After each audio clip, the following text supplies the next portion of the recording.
Everyone, welcome to Pawan Bagh academy students. I hope सब लोग अच्छे होंगे। एज यू नो, हम लोग क्लास 12 के ऑलरेडी 11 चैप्टर्स का बायोलॉजी का होल रिवीजन कर चुके हैं। नेक्स्ट अब आप लोगों का आता है 12 चैप्टर बायोटेक्नोलॉजी। टोटल आप लोगों के 15 चैप्टर्स हैं। आप लोगों के मैंने 11 चैप्टर्स कंप्लीट करवा दिए हैं और 12 चैप्टर आप लोगों का आज हो जाएगा। So then after this there is only 3 chapters are left. So try करेंगे कि आप लोगों का जल्द से ये फिनिश हो जाए। सो नेक्स्ट चैप्टर बायोटेक्नोलॉजी है and as you know already आप लोग बायोटेक्नोलॉजी के बारे में 9th 10th 11th में पढ़ चुके हो। वैसे तो सभी पढ़ चुके हो 9th 10th में 11th में। बस ये है कि वहां पर आप थोड़ा सा बेसिक पढ़े थे, 12th में आप पढ़ते हो एडवांस चीजें। ठीक है, तो आई डोंट थिंक कि आप लोगों को कोई दिक्कत आएगी। So let's start. कहाँ से इंपॉर्टेंट है, कहाँ कितना कौन सा पैराग्राफ करना है वही बताती हूँ। सबसे पहले मार्क कर लीजिए, the term biotechnology was first used by Karl Eregin 1919 to describe the process for large scale production of pigs. ठीक है, 1 मार्क्स का क्वेश्चन यहाँ से बनेगा कि कहाँ से स्टार्ट हुआ था। उसके बाद आप लोगों का मेन टॉपिक स्टार्ट होता है जो कि है बायोटेक्नोलॉजी। यहाँ से कहाँ इंपॉर्टेंट है वो देख लीजिए। सबसे पहले आप लोगों का डेफिनेशन पूछ ली जाती है बायोटेक्नोलॉजी की। 2 मार्क्स में तो डेफिनेशन पूछ ही लेंगे। The biotechnology defined as the development and utilization of biological forms, products or processes for obtaining maximum benefits to man and other forms of life। 2 marks की डेफिनेशन यहाँ से मार्क कर लीजिए। देखिए यहाँ मेरा कोई इतना ज्यादा एक्सप्लेनेशन का पार्ट इतना रोल है ही नहीं, because you know and do all the things about all the chapters. आप लोगों को सभी लोगों को पता ही है, बुक तो ऑलरेडी आप लोग पढ़ चुके हो। आप लोगों को क्या चाहिए कि कहाँ से आएगा, क्या क्वेश्चन आएगा, मैं वो बताऊंगी। लेकिन नेक्स्ट जो आप लोगों का पैराग्राफ में नेक्स्ट टॉपिक है अकॉर्डिंग टू ओईसीडी। हो सकता है आप लोगों की ओईसीडी की फुल फॉर्म पूछ ले, organisation for economic cooperation and development 1981। ठीक है, अब ये है क्या? It is the application of scientific and engineering principles to the processing of materials by biological agents to provide goods and service to the human welfare. Organisation है जहां पर scientific और इंजीनियरिंग प्रिंसिपल से हम लोग किस तरीके से बायोलॉजिकल एजेंट्स का यूज करते हैं अपनी गुड्स और सर्विस और ह्यूमन वेलफेयर के लिए। यहाँ से लेकर पूरा पैराग्राफ मार्क कर दीजिए। डेफिनेशन वाला पार्ट है यहाँ पे आप लोग पूरा मार्क कर दीजिए। मार्क कर लिया, बुक्स में मार्क कर लीजिएगा भाई, ऐसे छोड़ना नहीं है। चलिए नेक्स्ट आ जाइए। हो सकता है आप लोगों को 2 मार्क्स में यूजेस पूछ ले कि एक्चुअली में बायोटेक्नोलॉजी का यूज हम कहाँ कहाँ करते हैं। That's not important, but still मैं मार्क करवा देती हूँ और मेरे ख्याल से मार्क करवाने की जरूरत नहीं है, because you know all the scientific principles like microbiology, genetics, biochemistry, chemical engineering, mathematics, statistics, computer, industrial process, biological agents में plants, animal cells, microorganisms, enzyme, their products। ये दैट से ज्यादा इंपॉर्टेंट नहीं है। एग्जामिनर के ऊपर है कि भाई 50% चांसेस है ये क्वेश्चन 1 मार्क्स में दे भी सकता है। What is the uses of biotechnology in different field, नहीं भी दे सकता। तो जस्ट मेरे ख्याल से तो इग्नोर ही कर दो, क्योंकि आप सब लोगों को पता है कि कहाँ यूज होती है। चलिए ये आप लोगों का। इसके अलावा नेक्स्ट आता है कि हम लोगों की जो बायोटेक्नोलॉजी है वो हमारे 2 फेजेस में हम लोग डिवाइड करके पढ़ते हैं। एक होता है हम लोगों का ट्रेडिशनल बायोटेक्नोलॉजी, एक होती है मॉडर्न बायोटेक्नोलॉजी। 1 मार्क्स का क्वेश्चन यहाँ से, इससे ऊपर का कुछ नहीं पूछा जाएगा। सिर्फ ये पूछेंगे कि बायोटेक्नोलॉजी को 2 फेजेस में कौन कौन से हैं। एक ट्रेडिशनल बायोटेक्नोलॉजी है, एक आपका मॉडर्न बायोटेक्नोलॉजी है। मूव ऑन करते हैं ट्रेडिशनल बायोटेक्नोलॉजी पर। ट्रेडिशनल मतलब ओल्ड, ऑब्वियसली नो दैट, जहां पर किसका यूज करते थे, फर्मेंटेशन टेक्नोलॉजी का। 1 मार्क्स का क्वेश्चन कि ट्रेडिशनल बायोटेक्नोलॉजी में एक्चुअली हम लोग माइक्रो ऑर्गेनिज्म, ऑब्वियसली बात है biotechnology, what is the meaning of biotechnology, in which we are using different microorganisms to prepare different types of products, foodstuffs, right? That is biotechnology. So in traditional biotechnology we are still using microorganisms, but through what process? Through fermentation process। 1 marks का question किस चीज के बनाने के लिए, ये तो आप लोग जानते हैं। इतना ज्यादा अब मैं सब मार्क करवा दूंगी तो छूटेगा क्या, कुछ तो अपने दिमाग में रख लो, यही तो होता है। ठीक है, उसके बाद यहाँ से पूरा काट दीजिए, कुछ भी नहीं आएगा, पूरा काट दीजिए। यहाँ से आप लोगों को कुछ भी नहीं पूछा जाएगा। जो पूछा जा सकता था वो मैंने बता दिया। 1 मार्क्स का क्वेश्चन थ्रू फर्मेंटेशन टेक्नोलॉजी। इसके अलावा किस किस को प्रयोग करते हैं, कर्ड है, घी है, विनेगर है, योगर्ट है, चीज है, वाइन है, सबको तो प्रिपेयर किया जाता है। क्या है जो आजकल की टाइमिंग पर इंडस्ट्री या फैक्ट्रीज में नहीं प्रिपेयर कर सकते, इतना क्वेश्चन आएगा, नथिंग एल्स। Got it? चलिए नेक्स्ट ये वाला पैराग्राफ इतना काट दीजिए, तो कंट्रीब्यूशन से लेकर प्रोसेस तक पूरा काट दीजिए। नेक्स्ट पॉइंट पे मूव ऑन करिए। During 1970 new technique of recombinant DNA technology was developed and then established by Stanley Cohen and Herbert Boyer in 1973। ठीक उसके बाद सिर्फ यहाँ तक मार्क कर लीजिए कि 1970 में एक न्यू टेक्निक आ गई, रिकॉम्बिनेंट डीएनए टेक्नोलॉजी का डेवलपमेंट हो गया। किसने किया था? स्टैनली कोहेन और हर्बर्ट बॉयर ने 1973 में। अब इस टेक्निक में था क्या, ये देख लीजिए। The technique permits to change and modify genetic material for getting new specific product. इस टेक्निक में हम लोग जेनेटिक जो हमारी चीजें थी, मटेरियल थे, हम उसमें मॉडिफिकेशन या चेंजेस करके न्यू प्रोडक्ट्स को बना सकते थे। Got it? And the combination of biology and production technology based on genetic engineering evolve into modern technology. यहाँ से क्वेश्चन आप लोगों से क्या पूछेंगे कि यहाँ पर हम लोगों की जो बायोलॉजी थी, ऑलरेडी बात है बायोलॉजी हम बहुत कम से कम बहुत सालों से पढ़ रहे हैं, प्लस हमारे पास नई नई टेक्नोलॉजी आ गई, जेनेटिक इंजीनियरिंग आ गई। जब हमारी बायोलॉजी और जेनेटिक इंजीनियरिंग कंबाइन हो गए तो हमें कौन सी टेक्नोलॉजी मिली? मॉडर्न टेक्नोलॉजी मिली। 1 मार्क्स का क्वेश्चन यहाँ से मार्क कर लीजिए। Got it? अब यहाँ पर the features of technology that differentiate modern biotechnology from old biotechnology. ठीक है, यहाँ से हो सकता है कि मेजर फीचर्स आप लोगों से पूछ ले जाएं 3 से 4 मार्क्स में। ये आप लोगों को 1 मार्क्स में नहीं आएगा। अगर ये क्वेश्चन आता है, पुट अप होता है आपके एग्जाम में, तो 3 से 4 मार्क्स में पूछा जाएगा that what is the major features between modern biotechnology and the traditional biotechnology. The first one is the capability of science to change the genetic material for getting a new product through rDNA technology, polymerase chain reaction, microarrays, cell culture and fusion and bioprocessing. ठीक है, second point भी है ownership of technology and socio political impact. Got it? 2 point है आप लोगों के, हो सकता है 3 से 4 मार्क्स, डेफिनेटली 3 मार्क्स का तो पूछ ही लेंगे। इसमें नेक्स्ट है ठीक है, पूरा काट दीजिए। Now the conventional industries got biotechnology based product, पूरा काट दीजिए। नथिंग इज इंपॉर्टेंट, कोई क्वेश्चन नहीं आएगा।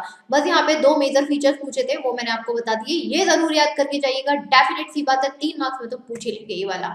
नेक्स्ट मूव ऑन करते हैं the principle and the processes of biotechnology. देखिए यहाँ पे जो मॉडर्न बायोटेक्नोलॉजी है, हम लोग को ट्रेडिशनल नहीं पढ़नी है। ट्रेडिशनल फर्मेंटेशन प्रोसेस बहुत पढ़ा है तुम लोग 9th में, 10th में, 11th में। फर्मेंटेशन ही पढ़ी है, मॉडर्न नहीं पढ़ी है।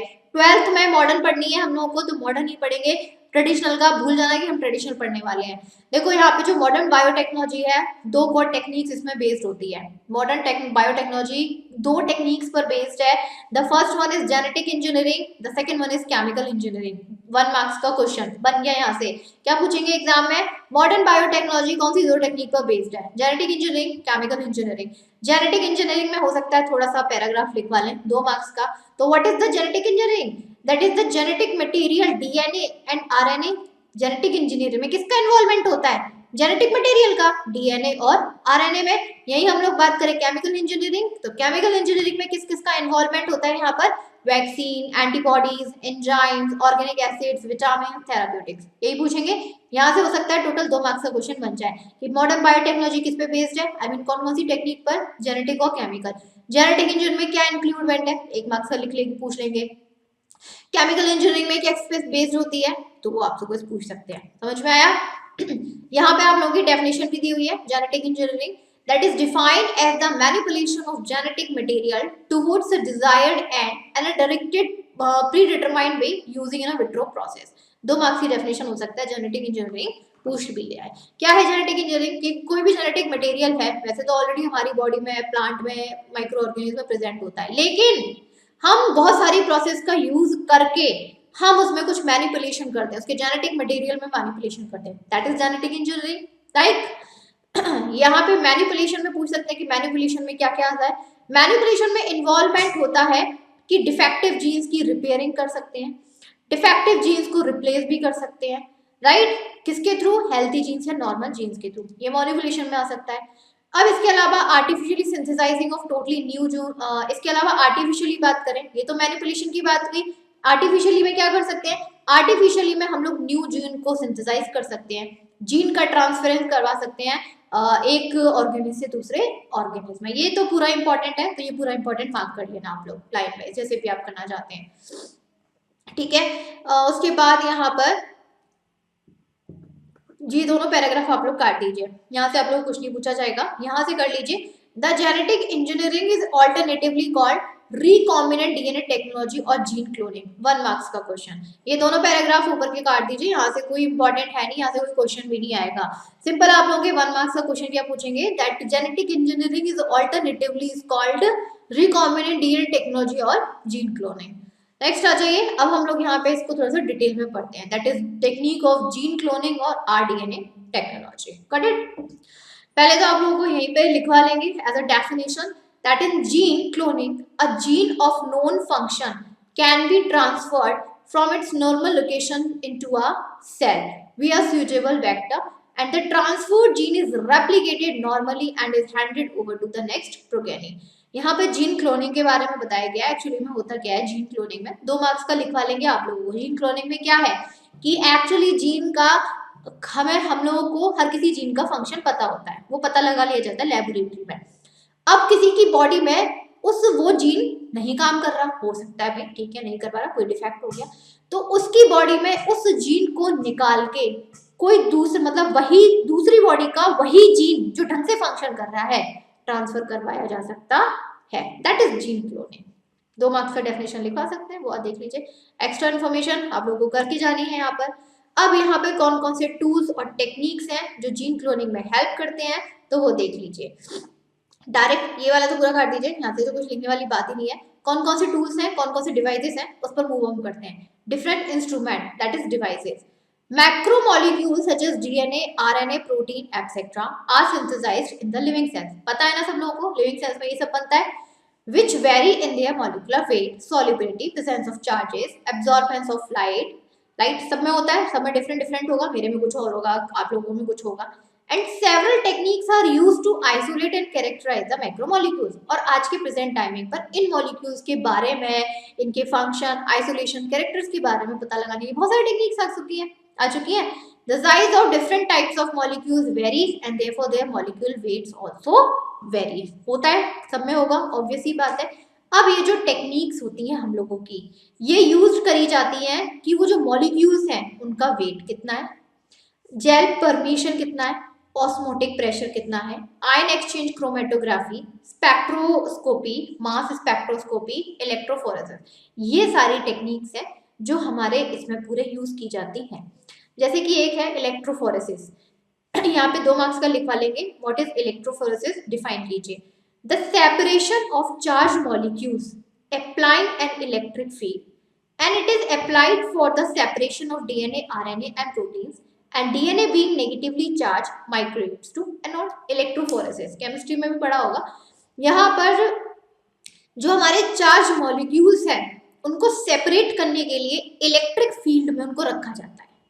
अब हम लोगों के डीएनए, आरएनए, प्रोटीन सब पे अलग अलग चार्ज होगा। जैसे डीएनए की बात करिए, डीएनए पे नेगेटिव चार्ज होता है तो ये किसकी तरफ मूव ऑन करेगा, एनोड पर। आरएनए प्रोटीन की बात करें पॉजिटिवली होते हैं, ये किसकी तरफ मूव ऑन करेंगे, कैथोड की तरफ। सेपरेट हो गए बाय इलेक्ट्रोफोरेसिस। ठीक है, 2 मार्क्स का याद कर लीजिए। यही हम लोग बात करें, small fragments of DNA molecules move faster and the separate faster, क्योंकि डीएनए के मॉलिक्यूल जो फ्रेगमेंट्स होते हैं स्मॉल स्मॉल होते हैं, डिवाइड होते हैं, जल्दी मूव ऑन करते हैं, जल्दी फास्टर सेपरेट भी हो जाते हैं। Use of agarose gel electrophoresis, PAGE, SDA PAGE are the different methods of electrophoresis. यहाँ पर क्या है, इलेक्ट्रोफोरेसिस में भी अपने डिफरेंट सब मेथड्स होते हैं, like page, SDA page etcetera. ये पूछ सकते हैं आप लोगों से 1 मार्क्स में कि इलेक्ट्रोफोरेसिस मेथड में डिफरेंट मेथड कौन कौन से हैं, page, SDA page, this one. 1 marks का क्वेश्चन। उसके बाद हमारी नेक्स्ट जो आता है वो आता है पॉलीमराइज चेन रिएक्शन, पढ़ा था ना। यहाँ पर हम लोग किस लिए यूज करते हैं, 1 मार्क्स का क्वेश्चन पूछेंगे पॉलीमराइज चेन रिएक्शन का एक्चुअली हम लोग यूज क्यों करते हैं, फॉर जीन क्लोनिंग और gene multiplication in vitro. 1 marks का क्वेश्चन। अब यहाँ से है, it is the amplification of gene of interest through PCR the polymerise chain reaction. In 1985, Carey Mullis made an important discovery in the form of an extremely powerful technique that is called polymerase chain reaction।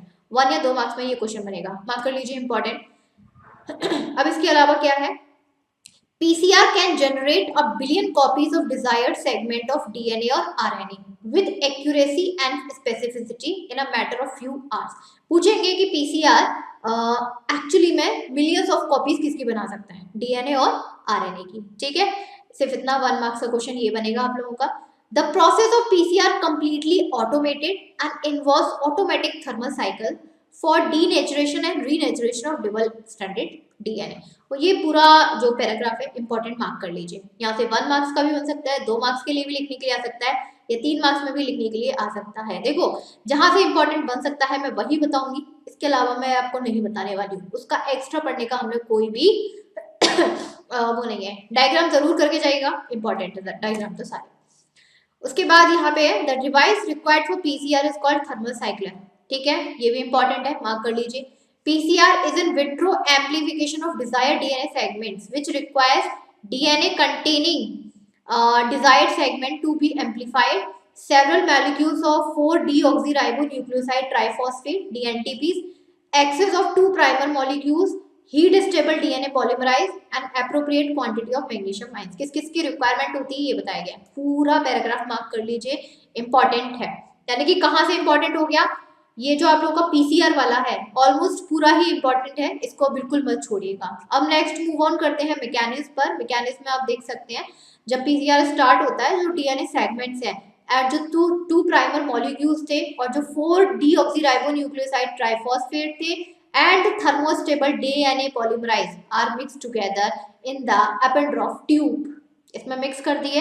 ठीक है, and the following operations are perform sequentially. पहला step, The reaction mixture is heated to a temperature of 90 to 98 degree Celsius. पूरे mixture को heat कर दिया to separate 2 strands of desired DNA, ताकि जो DNA के डबल स्ट्रैंड है उसको सेपरेट कर सके. इसको बोलते हैं डीनेचुरेशन. इसको प्रोसेस को क्या बोला, डीनेचुरेशन. पूरा इंपॉर्टेंट है, मार्क कर लेना, कुछ छोड़ना मत. सेकंड स्टेप पे मूव करो. The mixture is allowed to cool 40 to 60 degree Celsius. ठीक है, कर दिया.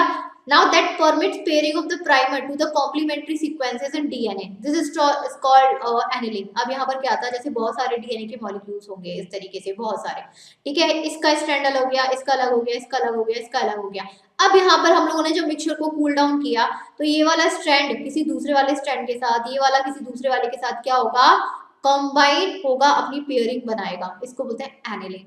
और थर्ड स्टेप में आ जाते हैं. The temperature now 70 to 75 degree Celsius allow thermostability DNA polymerase to use single stranded DNA as a template and add nucleotides.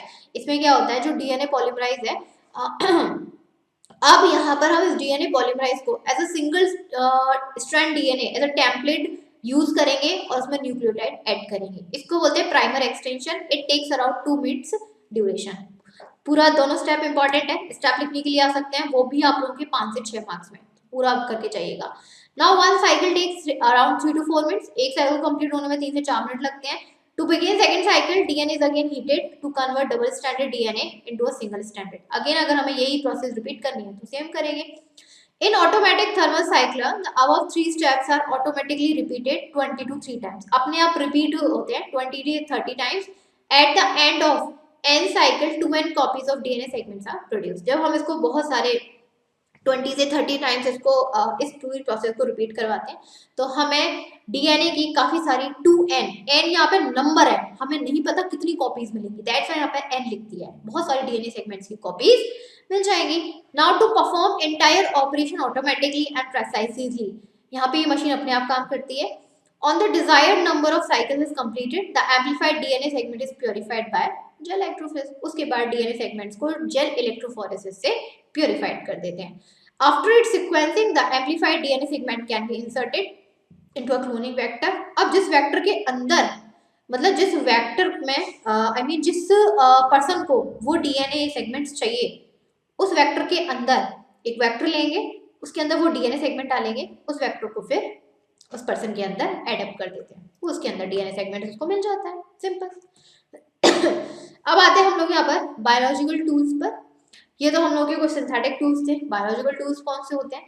Biological tools में simple है, बायोलॉजी से रिलेटेड जो होंगे like enzymes, cloning factors, competent host for the transmission of recombinant DNA. सबसे पहले enzymes की बात करें, बहुत सारे डिफरेंट एंजाइम्स होते हैं, लाइसोसोम्स, न्यूक्लियस। या एंजाइम्स लिखने के लिए आप लोगों के आ जाएंगे 1 मार्क्स में या 2 मार्क्स में, ठीक है, पूरा भी लिखने के लिए आ सकता है। रेस्ट्रिक्शन एंजाइम्स, कुछ एंजाइम्स रिस्ट्रिक्शंस हो जाते हैं। ये क्या करते हैं, एंजाइम सबसे enzyme that cut the phosphodiester bonds of polynucleotide chain are called nucleus, ठीक है। यहाँ पर पूरा मार्क कर लीजिए 1 मार्क्स का। दो टाइप्स के होते हैं यहाँ पर आप लोगों के, exonuclease, endonuclease. Exonucleus cut nucleotides from the ends of DNA strands, whereas endonuclei cut DNA from within। यानी कि एक्सोन्यूक्लियस की बात करें तो ये डीएनए की स्ट्रैंड्स में जो लास्ट में एंड में जो न्यूक्लियोटाइड्स होते हैं उसको कट करते हैं। एंडोन्यूक्लियाइज क्या करेंगे, डीएनए के अंदर घुस के उसके न्यूक्लियोटाइड्स को कट करेंगे। And during the 1970, it was found that bacteria contain nucleus that would recognize short nucleotide sequence with duplex DNA cut। 1970 में पता चलेगा था कि जो बैक्टीरिया के अंदर न्यूक्लियस की प्रेजेंट होती है उसको सबसे छोटा न्यूक्लियाइड सीक्वेंस डबल डीएनए के साथ मारा गया था, उसको कट किया गया था। पूरा मार्क कर लीजिए। रिस्ट्रिक्शन एंजाइम इंपॉर्टेंट है।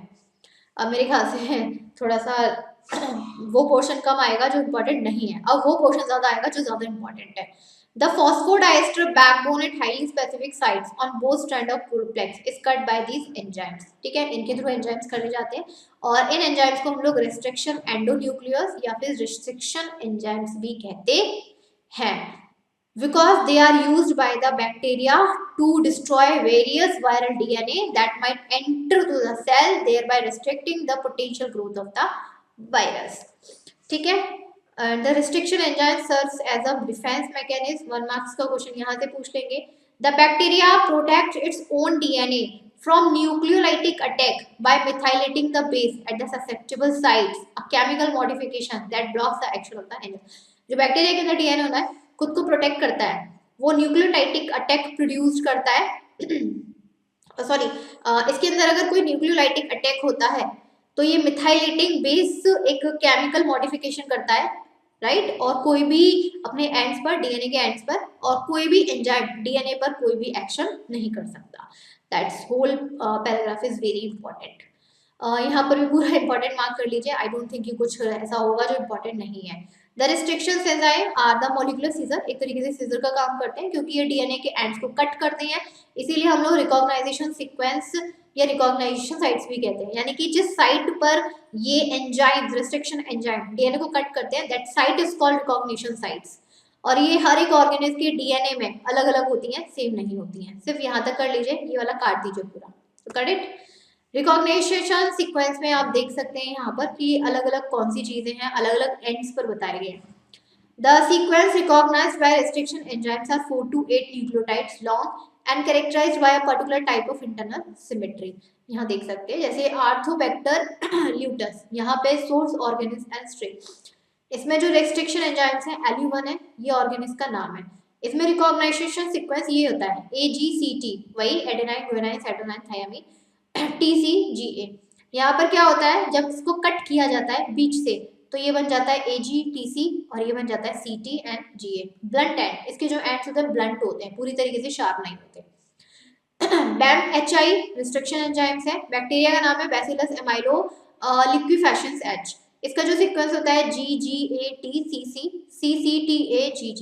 इसको कट करते हैं यहाँ से, इधर की साइड से, तो ये G इतना पोर्शन अलग हो जाता है, इतना पोर्शन अलग हो जाता है। That chart and table is very important. हो सकता है बनाने के लिए आ जाए सारे बैक्टीरिया का या सिंगल एक बैक्टीरिया का भी पूछ सकते हैं, वो उनके ऊपर एग्जाम में उनके ऊपर डिपेंड करता है। जहाँ इंपॉर्टेंट मार्क करवाती जाऊँ वहाँ देखते जाइएगा। The sequence with this type of symmetry is called palindrome. पहली बात तो ये, यहाँ पे जो सीक्वेंस आप लोगों ने देखा इस पूरी सिमेट्री को पैलेंड्रोम कहते हैं। When the enzyme ECORI attacks this palindrome, it breaks each strand at the same site in the sequence and which indicated by the arrow। इस तरीके से ये वाला आप दिखाया गया ना, इसको पैलेंड्रोम बोला गया है, इसकी पूरी सीक्वेंस दिखाई गई है, ठीक है। ये मुझे बताने की जरूरत नहीं है, ये सीक्वेंस है, इसी को पूरा समरी में लिख के दिया गया है ऑलरेडी है। उसके बाद आते हैं हम लोग के cloning factors, that is vehicle DNA that carry a foreign DNA segments and replicate inside the host cell। Vector cloning factors क्या है, जिसके अंदर डीएनए सेगमेंट्स डाले जाते हैं और वो उसको कैरी करके होस्ट सेल के अंदर इनसाइड किया जाता है। वेक्टर्स में प्लाज्मिड्स, बैक्टीरियोफेजेस, इसके अलावा यहाँ पर cosmid, phagemids, BAC, YAC yeast artificial chromosome, transposon, baculoviruses, mammalian artificial chromosomes, कुछ भी यूज किया जा सकता है। नेम पूछ लेंगे आप लोगों के 2 से 3 मार्क्स में, इतना याद कर लीजिए मार्क करके। मोस्ट कॉमनली वेक्टर्स जो यूज किए जाते हैं प्लाज्मिड में वो है पीबीआर, 322, पीयूसी, ट्राइप्लाज्मिड। बैक्टीरियोफेजिस में lambda phase, M13 phase. Plasmids और बैक्टीरियोफेज सबसे ज्यादा वेक्टर्स में यूज करते हैं, इसलिए इसके नाम दिए हुए हैं और यही इंपॉर्टेंट है 2 मार्क्स के क्वेश्चन। डू यू नो, आप लोग देख लीजिएगा। A good vector have the ability of independent replication so that as the vector replicates, एक good vector की एक खुद की ability क्या होना चाहिए कि वो खुद के replication कर सके, ठीक, किसके थ्रू, origin के through. And a large number of copies of DNA insert will be formed, ताकि उसके अंदर जो DNA की हमने डाला है उसकी number of copies को बना सके। लास्ट वाला पैराग्राफ पूरा काट दीजिए, लास्ट वाला पैराग्राफ पूरा काट दीजिए, यहाँ से कुछ क्वेश्चन नहीं बनेगा। And it should have lead suitable control elements like promoter। यहाँ से वाला पैराग्राफ कर दीजिए, ये देख लीजिए। They are constructed by inserting gene for antibiotic resistance. Example PBR 322, PBR 320 and PACYC 177 are the constructed plasmids and the PBR 322 is mostly used in rDNA technology in plants। ये है जो gene actually antibiotic resistance use किए जाते हैं। Plasmid में कौन से हैं और सबसे ज्यादा कौन सा यूज किया जाता है स्पेशली इन प्लांट्स के लिए, वो है पीवीआर 320। 1 मार्क्स से क्वेश्चन, 2 मार्क्स का यहाँ से। प्लाज्मिड देख लीजिए, most commonly use recombinant DNA technology में होता है ई कॉली के रेप्लिकेशन के लिए। Investigators have engineered these plasmids to optimize their use. यहाँ से पूरा काट दो, यहाँ से नहीं है, सिर्फ यहाँ तक ई कॉली तक पूरा मार्क कर लीजिए, इंपॉर्टेंट वाला। डायग्राम तो करना ही है भाई, डायग्राम को तो बिल्कुल नहीं छोड़ना। प्लाज्मिड फैक्टर्स फॉर प्लांट्स में देख लीजिए, यहाँ पे न्यू डीएनए किसी प्लांट के अंदर एंटर करवाने के लिए जो मोस्टली प्लाज्मिड है वो होता है एग्रोबैक्टीरियम ट्यूमेफिशंस। इंपॉर्टेंट, मार्क कर लो। ये बैक्टीरिया सॉइल में रहता है और एक प्लांट डिसीज करता है जिसको हम लोग बोलते हैं क्राउन गॉल। क्राउन गॉल, इसका ओवर ग्रोथ होती है, प्लांट ट्यूमर भी होता है, ओवर ग्रोथ हो जाती है, इसको क्राउन गॉल कहते हैं। दैट मीन कि प्लांट की ओवर ग्रोथ हो रही है, यानी कि उसके अंदर ट्यूमर हो रहा है, इसलिए एक प्लाज्मिड है ट्यूमर फैसिशियंस। इसमें टीआई फॉर ट्यूमर इंड्यूसिंग की प्रेजेंस होती है। TI plasmid contain transposon called TDNA which inserts copies of itself into the chromosomes of infected plant cell. इसको जब इंसर्ट कराया जाता है तो ये अपनी बहुत सारी कॉपीज प्लांट के अंदर बनाता है जो प्लांट इन्फेक्टेड है क्रोमोसोम्स की। And then this transposition with the new DNA can still be inserted into the host cell's chromosome and the plant cell containing this DNA can be then grow in culture induced to form a new transgenic plant। अब क्या होगा, यहाँ पे जो tumour फिशंस था, plasmid था, ये हम लोगों ने उस प्लांट के अंदर एंटर करवाया, उसने अपनी क्रोमोसोम्स की जो इन्फेक्टेड प्लांट सेल्स था अपनी कॉपीज बना ली। अब ट्यूमर फिशंस क्या करेगा, वो जो इन्फेक्टेड प्लांट सेल्स है ट्यूमर वाला, उसके डीएनए को फिनिश करेगा, अपना डीएनए की नंबर ऑफ कॉपीज बना लेगा और एक न्यू ट्रांसजेनिक प्लांट की फॉर्मेशन हो जाएगी। एक होता है हम लोग यहाँ पे कॉम्पिटेंट होस्ट, ये ज्यादा जो बैक्टीरिया यूज करते हैं, पहली बात वो है बैसिलस होमोफिलिस, इंपॉर्टेंट है। हेलिकोबैक्टर पायरोली और E coli, mostly E coli is used for the transportation with recombinant DNA. यहाँ तक तो ये पूरा इंपॉर्टेंट मार्क कर लो। अब आते हैं हम लोग methodology for R DNA technology. इसमें से कौन कौन से स्टेप्स हैं। सबसे पहला आता है isolation of DNA from the donor organism, यानी कि जो डीएनए मतलब जीन ही हो गया एक तरीके से, isolation of DNA from the donor organism. देखिए क्या करते हैं, the desired gene to be clone has to be obtain from the source organism. पहले हमने जिसका डोनर है उसका जीन ले लिया, ठीक है। Initially, the cells of the donor organism are sheared with the blender and treated with suitable detergent। उसको अच्छी तरीके से ब्लेंड और डिटर्जेंट से धोया जाता है उसके जीन को। And genetic material from the donor is removed, isolated and purified by using several techniques। को isolate करते हैं बहुत सारी टेक्निक्स के थ्रू, purified करते हैं। Now isolated DNA can be spooled onto a glass rod। glass rod होती है ना अच्छी लंबी सी, उसके ऊपर डालते हैं। Now isolated purified DNA is then cleaved by using restriction enzymes, particularly restriction endonuclease। उसके ऊपर कौन सा वो डालेंगे, restriction enzyme डालेंगे, उसमें भी endonuclease। Now these enzymes cleave DNA at specific sites called restriction site। फिर वो जो enzyme है वो क्या करेगा, उस DNA को एक specific site से कट करेगा, cleave करेगा, जिसको हम restriction sites भी कहते हैं, and DNA को काफी सारे fragments में break कर देगा, ठीक है। These are several types of endonuclei, जैसे कि cleaved DNA fragments have cohesive, sticky, staggered end and blunt ends, कुछ भी हो सकते हैं। From cleaved DNA fragments, a fragment containing desired gene is isolated and then selected for cloning. उसमें से जो desired gene है बहुत सारे fragment बने, अब सारे fragment बढ़िया होंगे तो जरूरी नहीं है ना, हम उस फ्रेगमेंट को सर्च मारेंगे जिसको डिजायर्ड जीन होगा, उसको आइसोलेटेड करेंगे एंड देन क्लोनिंग के लिए सिलेक्ट करेंगे। इसको हम लोग बोलेंगे फॉरेन डीएनए या फिर पैसेंजर डीएनए। सारे फ्रेगमेंट्स नहीं लेंगे, सारे फ्रेगमेंट्स अच्छे हैं नहीं है हमें नहीं पता। Now the desired gene can also be obtained directly from genomic library. आप ज्यादा इतनी मेहनत करने से, अगर इतनी मेहनत नहीं करना चाहते तो डायरेक्ट जीनोमिक लाइब्रेरी जा सकते हैं, वहाँ बहुत सारे डिजायर्ड जीन मिल जाएंगे। ठीक है, उसके बाद नेक्स्ट आता है insertion of desired foreign gene into a cloning vector. ठीक है, अब हमारे पास जो फॉरेन डीएनए था या पैसेंजर डीएनए, अब ये रेडी है क्लोनिंग वेक्टर के अंदर इंसर्ट कराने के लिए। The most commonly use cloning vector plasmids और बैक्टीरिया, यही होता है, और या फिर बैक्टीरियोफेज वायरस जैसे कि लैम्डा फेज या फिर M13, ये तो हम लोगों ने पता था। और सबसे ज्यादा प्लाज्मिड में कौन सा यूज होता है? PBr322, हमने ये भी देख लिया। Plasmids are isolated from the vector organism and that is bacterium. अब ये जो प्लाज्मिड्स है किससे लिया जाता है? किसी बैक्टीरियम, किसी वेक्टर ऑर्गेनिज्म से लिया जाता है, आइसोलेट किया जाता है, सब कुछ किया जाता है बाय यूजिंग सेम RE। ठीक है, plasmid that is vector DNA is cleaved, उसको इसी तरीके से क्लीव किया जाता है, उसी तरीके से आइसोलेट किया जाता है जैसे हम लोगों ने डीएनए को क्लीव किया था। Now by using enzymes DNA ligase, foreign DNA is inserted into the vector DNA. Ligase enzyme का यूज करके उस डीएनए को हमने किसमें इंसर्ट करा दिया? वेक्टर डीएनए में। The combination of vector DNA and foreign DNA is now called recombinant DNA। अब कॉम्बिनेशन बन गया ना वेक्टर डीएनए और फॉरेन डीएनए, इसको हम लोग बोलते हैं रिकॉम्बिनेंट डीएनए, और इसी टेक्नोलॉजी को हम लोग बोलते हैं rDNA टेक्नोलॉजी। ये पूरा हम लोगों ने जो समरी में पढ़ा ये पूरे चार्ट की फॉर्म में अवेलेबल है, दैट्स इंपॉर्टेंट। उसके बाद उसके बाद नेक्स्ट आता है transfer of rDNA into a suitable host. Finally जो रिकॉम्बिनेंट डीएनए है जो कि वेक्टर के अंदर है, अब इसको किसके अंदर डाला जाएगा? होस्ट सेल के अंदर। किसका यूज करके? बैक्टीरियम का यूज करके। Host cell takes up naked rDNA by process of transformation. Host cell क्या कर रहा है? उस rDNA को ट्रांसफॉर्मेशन प्रोसेस के थ्रू इसको इंसर्ट किया जाएगा and incorporates into our own chromosomal DNA which finally expresses that trait controlled by passenger DNA। अभी हमने क्या किया? rDNA को उस होस्ट सेल के अंदर डाल दिया, ठीक है, ट्रांसफॉर्मेशन प्रोसेस से। अब इसमें क्या हुआ कि भाई जो होस्ट सेल है उसके अंदर खुद का डीएनए, खुद के क्रोमोसोम्स भी होंगे। अब इसने किसके साथ पेयरिंग कर ली? जो हमारा rDNA है, जो हमारा फॉरेन डीएनए, उसके साथ अपनी पेयरिंग कर ली और उसके अंदर जो ट्रेट और कैरेक्टर्स थे उसको डेवलप करना स्टार्ट कर दिया। Now rDNA into a bacterial cell accepted by a divalent calcium C++A। The transfer of rDNA जब बैक्टीरियल सेल से ट्रांसफर होता है तो उसमें डाइवेलेंट कैल्शियम C++A की फॉर्म में असिस्ट होता है। The cloning organ is used in plant biotechnology। E. coli होता है, Agrobacterium phoenis है, and the host competent cell which is taken up a rDNA is not transformed cell। जिस host ने उस rDNA को लिया है उसको हम लोग बोलते हैं transformed cell। And now foreign DNA can also be transferred directly into the naked cell or protoplast of the competent host cell without using vector। बिना वेक्टर के भी कर सकते हैं।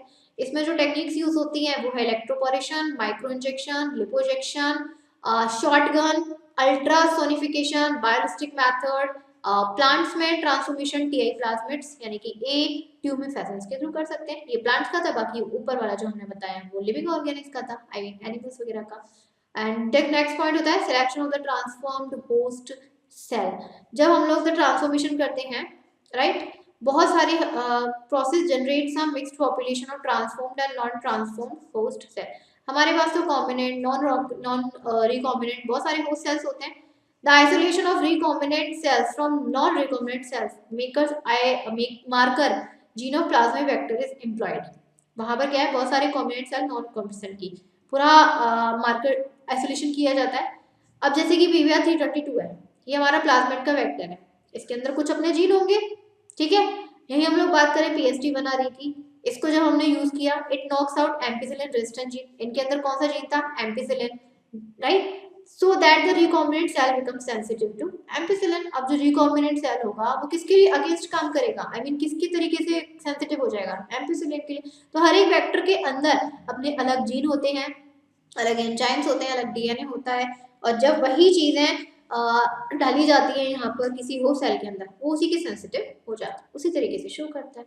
नेक्स्ट है multiplication of transformed host cell. Simple है कि जब हम लोगों ने होस्ट सेल के अंदर ट्रांसफॉर्मेट बहुत सारी चीजें हम लोगों ने डाल दी, मतलब आरडीएनए डाल दिया, उसने आरडीएनए के अपने होस्ट सेल के अंदर खुद का डीएनए, उसके अंदर आरडीएनए भी डाल दिया, दोनों ने कंबाइन किया और अपनी रेप्लिकेशन और डीएनए की स्टार्ट कर दी, ताकि अपने जो भी उसके ट्रेट्स हैं, कैरेक्टर्स हैं, वो उसकी बॉडी में एक्सप्रेस होना शुरू कर दे। उसके बाद expression of the genes to the obtain the desired protein. Simple कि जब हमारे यहाँ पर आरडीएनए और डीएनए होस्ट सेल के अंदर जब आरडीएनए डाला गया, आरडीएनए के अंदर अपने खुद के ट्रेट और कैरेक्टर्स थे, और जब किसी वो होस्ट सेल के अंदर गए तो ऑब्वियसली बात है अपने एक्सप्रेशन भी शो करेंगे, दैट इज द एक्सप्रेशन। ठीक है, डू नोट आप लोगों को करना ही है। नेक्स्ट आती है एप्लीकेशंस ऑफ बायोटेक्नोलॉजी की बायोटेक्नोलॉजी का यूज हम लोग एक्चुअली में कहाँ कहाँ कर सकते हैं, किस किस फील्ड में। ये चार्ट इंपॉर्टेंट है, जैसे कि प्लांट बायोटेक्नोलॉजी, इंडस्ट्रियल में, जीनोमिक्स में, माइक्रोबियल में, एनवायरमेंट में, एनिमल टेक्नोलॉजी में। 4 मार्क्स का पक्का अगर ये डायग्राम आता है बनाने के लिए। तो आप लोग कभी भी आप लोगों को क्वेश्चन आए ना, right the application of biotechnology, कभी भी समरी पैराग्राफ में लिखने की आने की जरूरत नहीं है। कैसे करके आओगे, इस तरीके से डायग्राम बना के आना, ये डायग्राम बना के आओगे, कभी एग्जामिनर मार्क्स नहीं काटेगा। डिसीजेस आप देख लीजिए कि ये जो हमारी जो डिसीजेस है, हेल्थ कंडीशन, एक्चुअली में किस प्रोटीन की वजह से ये परफॉर्म होती है, प्रोड्यूस होती है हमारी बॉडी में, दैट्स वेरी इंपॉर्टेंट। अब यहाँ पर कुछ तरीके से थोड़ा सा आप लोगों को यहाँ थोड़ा सा एज अ लेंथ में दिया गया है, थोड़ा समरी में दिया गया है। जैसे फर्स्ट है हेल्थ केयर बायोटेक्नोलॉजी, ये हमारा मेडिसिनल डायग्नोस्टिक प्रोडक्ट और वैक्सीन से रिलेटेड करता है, ऑब्वियस सी बात है। ये जो टेक्नोलॉजी है एक्चुअली में पेशेंट की क्या नीड है उसके ऊपर बेस्ड है। यहाँ पर अपनी खुद की unique targeted personalize therapeutic organ transplant, stem cell biotechnology, genetic counselling, forensic medicine, gene probe, genetic fingerprinting, karyotyping, बहुत सारे इसके आउटकम्स हैं। जैसे कि एक इंसुलिन वाली बात है, ये एक पेप्टाइड हार्मोन होता है जो कि हमारी बॉडी में पेनक्रियाज ग्लैंड के beta cells of islets of Langerhans से प्रोड्यूस होता है। ये सबसे पहले डिस्कवर्ड किया गया था सर एडवर्ड शार्पी शेकरफर्ड ने 1916 में। ये इजलेट्स ऑफ लैंगरहैंस के बारे में पूरा स्टडी कर रहे थे, तब ये डिस्कवर्ड हुआ था। And insulin is very important to control the blood sugar level inside our body. And diabetes mellitus is a disease in which some people can not make insulin themselves। ये एक disease होती है, आप simple सुनते भी हैं diabetes. Hakura et al. Chemically synthesized DNA sequence of insulin for 2 chains A and B separately, inserted into 2 BBR332 plasma vector, and then insulin का production recombinant DNA technology से डिजाइन हो गया गिलबर्ट और विल्को मैफोन 1978 में। आप लोग फिर जिसको डायबिटीज हो जाती है ये वाली इंसुलिन की इंजेक्शन लगवाते हो, यही होता है। Now the genes are inserted by the side of beta galactocytes gene of the plasmid, and the recombinant plasmid were then separately transformed into E. coli host। आपकी बॉडी में जो प्लाज्मिड डाला जाता है ना ताकि इंसुलिन जा सके, E. coli बैक्टीरिया के थ्रू जाता है। ठीक है, दैट्स वेरी इंपॉर्टेंट, पूरा मार्क कर लीजिए। वैक्सीन प्रोडक्शन में ऑब्वियसली बात है कि हम लोग का जो बायोटेक्नोलॉजी है वैक्सीन प्रोडक्शन में भी हेल्प करता है। वैक्सीन हमारी काफ़ी सारी होती हैं, वीक्ड माइक्रो ऑर्गेनिज की होती हैं, किल्ड माइक्रो ऑर्गेनिज की होती हैं, एंड बहुत सारी बनाई जाती है, ये मुझे बताने की ज़रूरत नहीं है। देखो यहाँ पे अगर वैक्सीन प्रोडक्शन में लिखने के लिए आता है तो यहाँ से तो आएगा, थोड़ा बहुत डिफाइन करने के लिए दे देंगे, बाकी का इसमें से ज़्यादा नहीं आएगा। जो मेन है वो ये है कि 2 टाइप की होती हैं, ओरल वैक्सीन होती हैं और आपकी इंजेक्टिंग वैक्सीन होती हैं। ओरल वैक्सीन जो ओरली टेकन की जाती है बाय माउथ, यहाँ पर डायरेक्ट जो वेक्टर होता है जिसके अंदर वो पूरा का पूरा प्रोटीन या जीन है वो हम लोग ओरली ले लेते हैं, ये तो पता ही है। इन वैक्सीन को हम लोग एडिबल वैक्सीन भी कहते हैं, क्योंकि ऑब्वियसली बात है सीधे डायरेक्ट हम लोग उसको पी रहे हैं या खा रहे हैं, एडिबल वैक्सीन आ जाती हैं। ठीक है, ये हमारे माउथ में मेल्ट हो जाती हैं। सबसे ज़्यादा जो फ्लू वैक्सीन का प्रोडक्शन है वो हमारे बैसिलस बैक्टीरिया से किया जाता है, विच मेल्ट्स इन आवर माउथ। ठीक है, ये ज़्यादा इंपॉर्टेंट नहीं है, आएगा तो थोड़ा बहुत। एग्रीकल्चर में बात करें तो एग्रीकल्चर में ऑब्वियसली बात है बहुत सारी हमारी एग्रीकल्चर्स हैं, लाइक कॉटन और बहुत सारी चीज़ें हैं, तो इसमें बहुत सारी बैक्टीरिया डिसीज हो जाती है, तो उससे बचाने के लिए भी हम लोग क्या करते हैं, बहुत सारे बायोटेक्नोलॉजी का यूज़ करते हैं, बहुत सारे बैक्टीरिया का यूज़ करते हैं। उनके डीएनए को डिफरेंट टेक्निक्स के थ्रू उनके प्लांट में इंसर्ट कराया जाता है थ्रू वेक्टर, एंड देन उनकी बॉडी को हाईली आप बोल सकते हो कि हाईली इतना जेनेटिक बना देते हैं कि किसी भी माइक्रो ऑर्गेनिज्म का उन पे फर्क ना पड़े और वो उसका अच्छा प्रोडक्शन हो। एग्रीकल्चर में भी है, जीन थेरेपी में भी है। जीन थेरेपी में हमारी बॉडी में अगर कोई जीन ऐसा है जो कि बहुत ज़्यादा एबनॉर्मल है, एब्सेंस है, डिफेक्टिव है, तो यहाँ पर उस जीन को रिप्लेस किया जाता है, रिपेयर किया जाता है, that is gene therapy. Got it. ये आप देख सकते हैं। जीन थेरेपी के यूज आ सकते हैं, हो सकता है कई जगह पे पूछे जाएं, तो वो आप लोग 4 मार्क्स का यहाँ कर लीजिए, ये आप जरूर करके जाइएगा। ये जो जीन थेरेपी है उसके यूज है, लाइक रिप्लेस और missing defective genes, deliver gene that speed the destruction of cancer cell, supply gene that cause cancer cell to revert back to the normal cells, deliver viral genes to form a vaccination, deliver DNA to antigen expression और generation of immune response, supply of gene for impairing viral replication, provide gene that promote the growth of new tissue, deliver gene that stimulate the healing of damaged tissue। ये सारे uses हैं। At least uses आप लोगों के 4 से 5 marks में आएंगे ही आएंगे। जीन थेरेपी की कुछ फॉर्म्स होती हैं, जैसे है जर्म लाइन जीन थेरेपी। यहाँ पे healthy genes can be introduced into a germ cells like sperms, eggs and early embryos. यहाँ पे क्या होता है कि सपोज करिए कोई बेबी है, उस बेबी के अंदर हमें कुछ एक नया ट्रेट या कैरेक्टर इंसर्ट कराना है, तो लेकिन मदर के अंदर या फादर के अंदर है नहीं है, राइट। तो हमें क्या करना पड़ेगा कि कोई स्पर्म में जब अर्ली स्टेज होती है, स्पर्म, एग या एम्ब्रॉयज, डायरेक्टली हम लोग इस जीन को, हेल्थी जीन को, हम इन जर्म सेल्स जो होते हैं ना, स्पर्म, एग या एम्ब्रॉय, इनमें एंटर करा देते हैं। तो उनकी बॉडी में कोई जीन डिफेक्टिव है या है नहीं है, एब्सेंट है, या न्यू ट्रेट हमें चाहिए, इस तरीके से हम उसमें एंटर करा देते हैं, that is germ line gene therapy.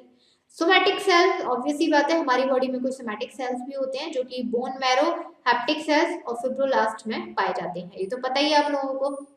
अब हमारे सोमैटिक सेल्स में कुछ मॉडिफिकेशन हम लोग करना चाहते हैं, मॉडिफिकेशन करना चाहते हैं, या सोमैटिक सेल में कोई जीन नहीं है, एब्सेंट है, डिफेक्टिव है, रिप्लेस करना है, तो ऑब्वियसली बात है डायरेक्ट सोमैटिक सेल्स में जब हम उस जीन का इंसर्शन करा देते हैं मॉडिफिकेशन के लिए, डिफेक्टिव जीन को रिमूव करने के लिए या किसी भी चीज के लिए, that is somatic cell gene therapy. ठीक, ओके। यहाँ पर क्योंकि हम लोग के कुछ डिसऑर्डर्स भी हो जाते हैं, तो उनको भी ट्रीट करने के लिए हम लोग सोमैटिक सेल जीन थेरेपी का यूज करते हैं। जेनेटिकली मॉडिफाइड ऑर्गेनिज्म, ऑब्वियस सी बात है, यहाँ पर भी वही सेम चीज है, 9th में आप लोगों ने पढ़ा होगा कि बहुत सारे प्लांट, एनिमल, बैक्टीरिया, वायरस हैं जो अपने उस एनवायरनमेंट में नहीं सरवाइव कर पा रहे हैं, या कुछ भी है उनके अंदर मॉडिफिकेशन नहीं हो पा रहा है। तो एक्चुअली में क्या होता है, यहाँ पर जेनेटिकली मॉडिफाइड ऑर्गेनिज्म क्या करते हैं कि हम लोगों ने किसी अदर ऑर्गेनिज्म का जो बहुत ही अच्छा है उसका जीन हम लोगों ने लिया, और उसके जीन को हम लोगों ने प्लांट, एनिमल, बैक्टीरिया, वायरस के अंदर इंसर्ट करा दिया, एंड देन वो जो प्लांट, एनिमल, बैक्टीरिया है उसी के थ्रू काम करेगा, राइट। ये एप्लीकेशन ज्यादातर हर्बिसाइड और इंसेक्टिसाइड में यूज की जाती है, क्योंकि जो वीड्स या फिर इंसेक्ट होते हैं हमारे प्लांट सब पे अटैक करते हैं, खराब करते हैं हमारी एग्रीकल्चर को। अब जब हमने प्लांट में कुछ नए जीन का इंसर्शन करा दिया और वो जीन हमारे वीड्स और इंसेक्ट को कोई फर्क नहीं पड़ रहा है, बल्कि इसको मार रहे हैं, तो ऑब्वियसली बात है that is genetically modified organism. समझ में आया इतना। जैसे कि कुछ हम लोग के ट्रांसजेनिक प्लांट्स होते हैं, ट्रांसजेनिक प्लांट्स में क्या है, human race is very dependent on agriculture as world population continue expand हो रही है, ऑब्वियसली बात है। तो इस चीज को इम्प्रूव करने के लिए, क्योंकि भाई इंसान बढ़ रहा है लेकिन हम लोग की एग्रीकल्चर की क्वालिटी और प्रोडक्टिविटी इतनी नहीं बढ़ पा रही है, as you know that, right. तो यहाँ पर कुछ ट्रांसजेनिक प्लांट्स में आप देख सकते हो कि सेक्सुअल क्रॉस कराते हैं, जैसे कि एक प्लांट का यहाँ पे जो पॉलिनेशन कराया दूसरे प्लांट के साथ करा दिया, सेम स्पीसीज और सेम वैरायटी के साथ, तो यहाँ पर क्या प्लांट की जो क्वालिटी और वैरायटी इतनी नहीं हो पा रही है। लेकिन अगर हम लोगों ने उस प्लांट के पॉलिनेशन किसी दूसरे नई वैरायटी के साथ कराया, तो यहाँ पर क्या है, वो जेनेटिक वेरिएशन आ जाएगा, जहाँ पर जो नया प्लांट प्रोड्यूस होगा उसमें जेनेटिक वेरिएशंस होंगे, जो हो सकता है हमारे एनवायरनमेंट के साथ सर्वाइव करेगा, अच्छी क्वालिटी होगी, बहुत सारी चीजें होगी। ये होता है ट्रांसजेनिक प्लांट, ये हमारे मैनकाइंड के लिए काफी बेनिफिशियल है। जैसे कि टोबैको है, more than 60 transgenic dicot plants हैं, जैसे कि मेज है, ओट है, राइस है, वीट की देखा कितनी सारी वेराइटीज आती हैं, सेम एज इट इज यहाँ पर tomato, soyabean, potato, sugar beet, grapes, brinjal, इन सब की भी आती हैं। ठीक है। इसके अलावा हम लोग के प्रोडक्शन ऑफ नोवल ड्रग्स में इंटरफेरेंस कराए जाते हैं, like edible vaccine, antibodies, amino acids, immunotherapy drugs, इन सब में भी ट्रांसजेनिक प्लांट्स का यूज होता है। जेनेटिकली मॉडिफाइड फ्रूट प्लांट्स के एडवांटेजेस हैं, लिखने के लिए आएंगे, ऑब्वियस सी बात है। सबसे पहले इंसेक्ट पेस्ट रेजिस्टेंस, इसमें बहुत सारे बैक्टीरिया का जीन है जो हमारे प्लांट में इंसर्ट कराया जाता है। और सबसे पहली बात, इसका जो कॉस्ट है वो भी बहुत कम होता है। केमिकल पेस्टिसाइड यूज करेंगे तो इतने महंगे महंगे आते हैं, 1000, 2000, 3000, 4000 के, कितना कॉस्ट रहता है। लेकिन हम लोगों ने अभी क्या किया, हम लोगों ने कुछ बैक्टीरिया, कुछ वायरस के जीन को निकाला, देन इस प्लांट में एंटर करवा दिया, स्प्रे करवा दिया। अब यहाँ पर उस प्लांट पर कोई भी इंसेक्ट आता है, पेस्ट आता है, वो उस पर सर्वाइव ही नहीं कर पाएगा, क्योंकि पहले से इसको केमिकल मिल रहा है। केमिकल से मतलब जीन मिल रहा है, वो वाला जीन मिल रहा है जो उसको मार दे, तो इंसेक्ट पेस्ट रेजिस्टेंट हुआ, राइट। इसके अलावा इम्प्रूव न्यूट्रिशन क्वालिटीज, देखिए यहाँ पर हम लोग के, आप लोगों ने सुना भी होगा, काफी सारे बैक्टीरिया, फंजाई, वायरस हैं जिनके अंदर बहुत सारी न्यूट्रिशन क्वांटिटीज होती हैं। और धीरे धीरे आप लोगों को पता ही है, हम लोग आजकल प्रेजेंट टाइमिंग पर सॉइल में इतना ज्यादा केमिकल यूज करते हैं कि उसकी क्वालिटी, जो प्लांट्स की क्वालिटी, वो सारी चीजें अच्छी नहीं आ रही है, ऑब्वियस सी बात है। तो उसको न्यूट्रिशन वैल्यूज घटती जा रही है। तो उस न्यूट्रिशन वैल्यू को दोबारा से रिकवर करने के लिए हम लोग सेम क्या कर रहे हैं, उसके अंदर ऐसे बैक्टीरिया के जीन या डीएनए को इंसर्ट करा रहे हैं जिसके अंदर बहुत सारी न्यूट्रिएंट क्वालिटी है। इसको हम लोग बायोफोर्टिफिकेशन भी बोलते हैं। सिंपल आप लोगों को एग्जाम में ना इस तरीके से आएगा, व्हाट इज बायोफोर्टिफिकेशन, तो वो आप लिख सकते हो अच्छी तरीके से, देखिए। अब इसमें जो है यहाँ पर वही दिखाया गया है कि सबसे पहले किसने परफॉर्म किया, कौन से विटामिन के लिए किया। जैसे गोल्डन मस्टर्ड, राइस के गोल्डन मस्टर्ड के लिए किया था, जिसके अंदर विटामिन ए की हाई क्वांटिटी थी, ठीक है। यहाँ पे आप लोग ये चार्ट अवेलेबल है, दैट्स वेरी इंपॉर्टेंट। यहाँ पे ऑयल क्रॉप्स के लिए भी कुछ बैक्टीरिया जीन जो यूज किया था उसका नाम दिया गया है, ठीक है। डू यू नो में आप पूरा कर लीजिएगा, हर्बिसाइड्स वगैरह। उसके बाद modification in post harvest characteristics. Post harvest characteristics का मतलब है, देखिए यहाँ पे बहुत सारे प्लांट्स, वेजिटेबल्स हैं जो कि हीट, कोल्ड, पेस्ट, डिसीजेस, इन सबसे सर्वाइव करते हैं, ठीक है। और जब हम स्टोरेज करते हैं, ट्रांसपोर्ट करते हैं, तो बहुत सारा लॉस भी हो जाता है। So most of these physiological changes are due to endogenous enzyme activity. ये सारी चीजें तब परफॉर्म होती है जब उनके अंदर एंजाइम एक्टिविटी कुछ गलत तरीके से हो रही है। So genetic engineering has made it possible to slow down these activities.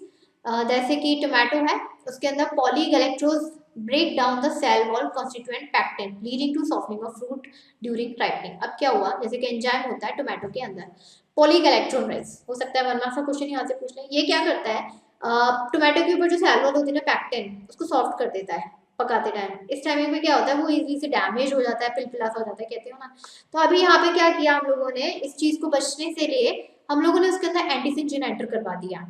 अब ये क्या करता है, इसकी जो पैक्टिन लेयर है उसको सॉफ्ट नहीं होने देता, और जब पैक्टिन लेयर को सॉफ्ट नहीं होने देगा तो वो काफी समय तक सॉलिड स्टेट में रहेगा, चाहे फिर वो मेच्योर हो जाए, चाहे फिर आप उसको कहीं पे ट्रांसफर कर रहे हो, ट्रांसपोर्ट कर रहे हो। इससे फायदा भी है, इससे ऑब्वियस ही बात है, जब ट्रांसपोर्ट किए जाते हैं तो कितने सारे टोमेटो, पोटैटो, अब देखते हो कितने सड़ जाते हैं, एकदम पिलपिले से हो जाते हैं। दैट्स वेरी लॉस वाला बात हो जाती है, राइट। उससे बचने के लिए हम लोगों ने जीन एंटर कराया, उसने उसकी लेयर को सॉफ्ट ही नहीं होने दिया, सिंपल, बच गए यहाँ पर।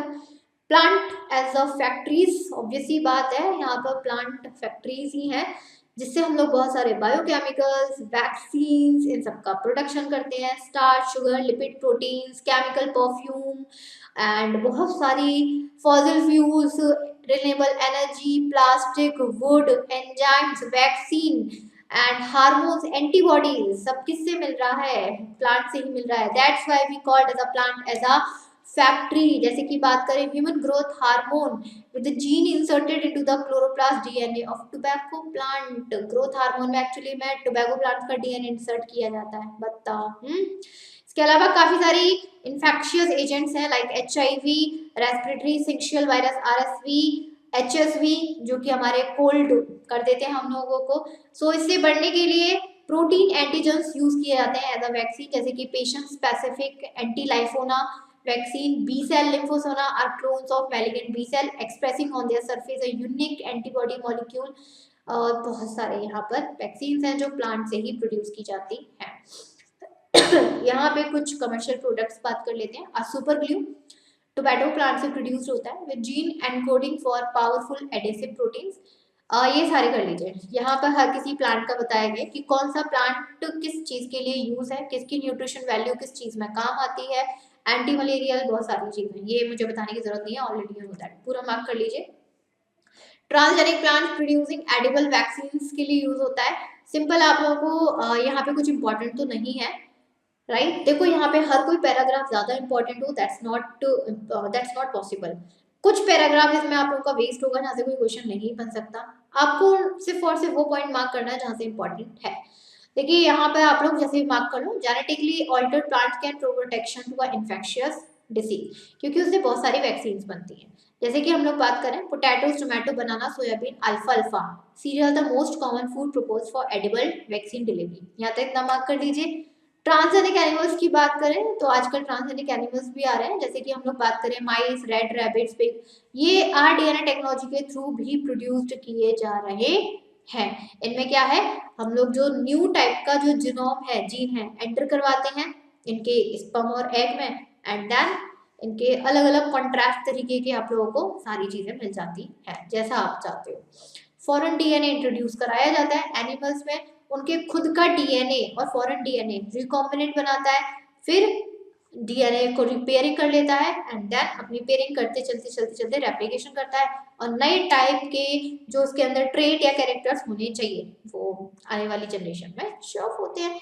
मेडिकल रिसर्च में ट्रांसजेनिक एनिमल्स का काम है, टॉक्सिकोलॉजी में हुआ, हर जगह भाई, हर जगह। ऐसी कौन सी चीज है जहां पर नहीं होता है। ट्रांसजेनिक माइस और कैंसर रिसर्च, माइस का यूज किया था। कैंसर के बहुत सारे टाइप्स होते हैं, उस कैंसर से आप कैसे बच सकते हो, क्या हम लोग मेडिसिन यूज करें जो हमारे इसको, तो उस पे ना माइस पे इसका पूरा इन्वेस्टिगेशन और एक्सपेरिमेंट किया गया था। Got it. और ट्रांसजेनिक फार्म एनिमल्स, ये सारे फिर आप लोग को अपने आप करने ही है। ट्रांसजेनिक फार्म एनिमल्स में आप पूरा कर लीजिए, ठीक है, कि स्टार्टिंग में किस तरीके से था, कौन सी काउ आज के टाइम पे सबसे ज्यादा मिल्क प्रोवाइड करती है, किसका न्यूट्रिशन वैल्यू ज्यादा है। मेन ऑब्जेक्टिव्स याद कर लीजिएगा 4 मार्क्स के। मेन ऑब्जेक्टिव्स पूछ लेंगे एनिमल ब्रीडिंग प्रोग्राम्स में, दिस वन, ये तो आप लोग पूरा मार्क कर लीजिए 4 मार्क्स में, that's very important. Transgenic cattle for food production, obvious सी बात है, जो कैटल है हमें मीट, इसके अलावा जो मिल्क मेन चीज है, मिल्क प्रोवाइड करती है, मिल्क से हमारे डेयरी प्रोडक्ट्स बनते हैं सारे के सारे। तो उस मिल्क में कितना ज्यादा प्रोटीन, विटामिन होना चाहिए, राइट, कम होता जा रहा था धीरे धीरे, क्योंकि कैटल्स की जो यहाँ पर एक कहते हैं ना फूड है, वो उनको ढंग से प्रोवाइड नहीं हो रहा था, कम प्रोवाइड कर रहे हैं बिना न्यूट्रिशन के, बिना उसके। तो यहाँ पर ट्रांसजेनिक, ट्रांसजेनिक का ही मतलब है कि जिसके अंदर जीन की ट्रांसफरेंस कराई गई हो और उसके अंदर विटामिन, प्रोटीन, सब चीज का प्रोडक्शन बढ़ा दिया गया हो, क्वालिटी बढ़ा दी गई हो, दैट इज ट्रांसजेनिक। तो फूड प्रोडक्शन में भी हेल्प होता है।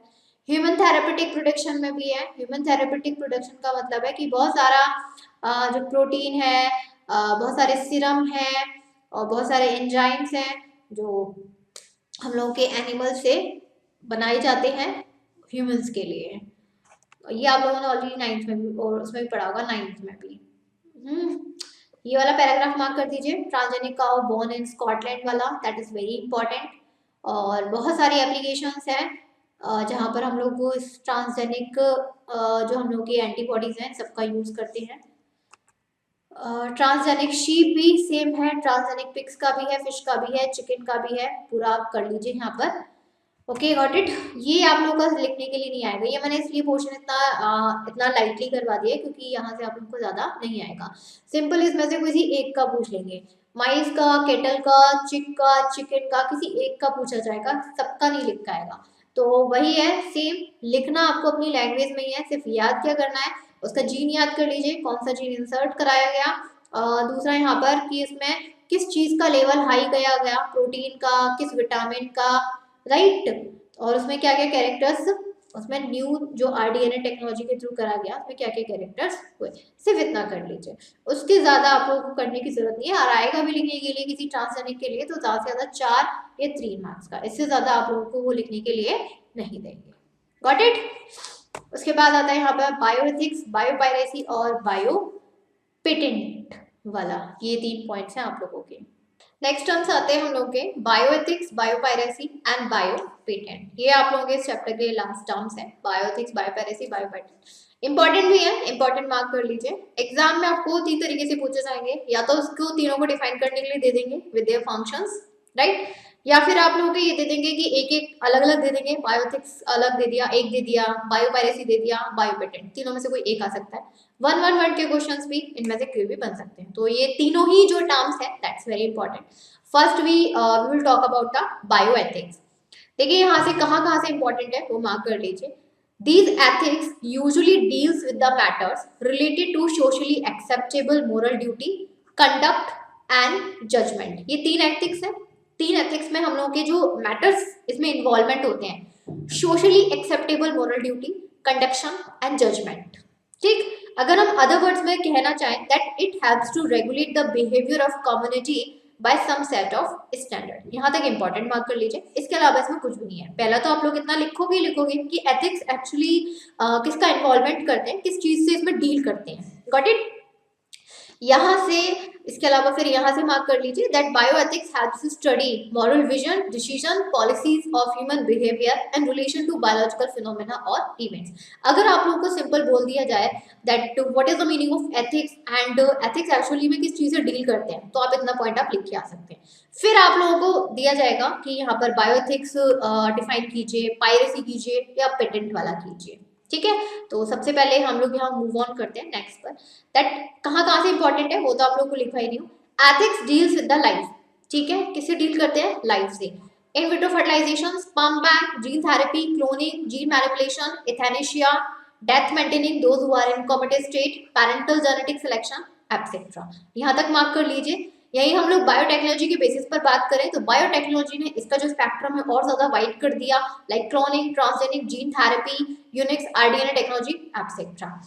उसके बाद पूरा यहाँ से काट लीजिए, दैट्स नॉट इम्पॉर्टेंट। ये भी इंपॉर्टेंट था नहीं, बस ये ठीक है, एक नॉलेज होनी चाहिए कि एथिक्स हमारा किस चीज से डील करता है। प्लस जब हमारा बायोटेक्नोलॉजी आया तो इसके में क्या क्या स्पेक्ट्रम और ज्यादा वाइड हो गया, इतना है। ये वाला पूरा पैराग्राफ काट दीजिए, दैट्स नॉट वेरी इंपॉर्टेंट। यहाँ पे देख लेते हैं कुछ इंपॉर्टेंट है तो वो बताते हैं, नहीं है तो मूव ऑन करते हैं आगे की तरफ। पूरा काट दीजिए, नथिंग इम्पॉर्टेंट। इसके अलावा ये भी इंपॉर्टेंट नहीं है आप लोग का। हाँ चलिए नेक्स्ट मूव ऑन करते हैं। Effects of biotechnology on the environment. यहाँ पे आप लोगों का जो बायोएथिक्स, बायोपायरेसी या बायो पेटेंट वाला है, ये बायोएथिक्स वाला था। ठीक है, इसमें ज्यादा इंपॉर्टेंट है ही नहीं, लिखने के लिए भी आएगा तो ज्यादा से ज्यादा 3 मार्क्स से ज्यादा नहीं आएगा। तो 3 मार्क्स में जितना मैंने आप लोगों को मार्क करवाया ना, इतना इनफ है। इसके अलावा इसमें आप लोगों को कुछ भी इंपॉर्टेंट नहीं है, कुछ भी इंपॉर्टेंट है ही नहीं है इसमें एक्चुअली ऐसा। नेक्स्ट हम लोग यहाँ मूव ऑन करते हैं, that is effects of biotechnology on the environment. Biotechnology का जो इफेक्ट है हमारे एनवायरनमेंट पे क्या क्या होता है। सबसे पहले बात करते हैं हार्बिसाइड यूज और रेजिस्टेंस की। हार्बिसाइड यूज में आप लोग जानते हैं कि हम लोग जब जेनेटिकली मॉडिफाइड क्रॉप्स करते हैं, फूड का प्रोडक्शन करते हैं, तो उसमें बहुत सारे हम लोग हर्बिसाइड, पेस्टिसाइड इन सब का यूज करते हैं ताकि इंसेक्ट्स और हर्ब्स से, यानी कि जो वीड्स हैं, उनसे उसका प्रोटेक्शन कर सके। तो उसके लिए भी हम लोग किसका यूज करते हैं? बायोटेक्नोलॉजी का यूज करते हैं। बायोटेक्नोलॉजी मतलब है कुछ ऑर्गेनिज्म, जितने भी बैक्टीरिया, वायरस होंगे, उनका जीन लिया जाता है, हमारे प्लांट में इंसर्ट किया जाता है ताकि उनके आसपास कोई भी पेस्ट, इंसेक्ट या वीड्स डेवलप्ड या ग्रो ना हो सके।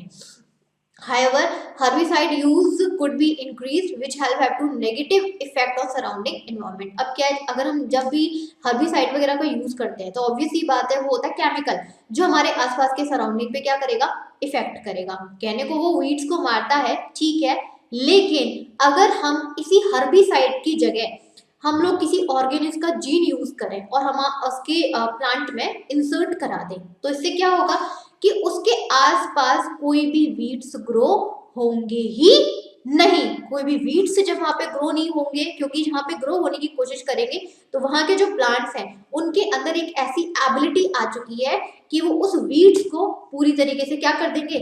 खत्म कर सकते हैं। तो यहाँ पर ये है। तो हर्बिसाइड, पेस्टिसाइड, इंसेक्टिसाइड का यूज करने की जगह हम लोग यहाँ बायोटेक्नोलॉजी का यूज करें तो क्या दिक्कत है?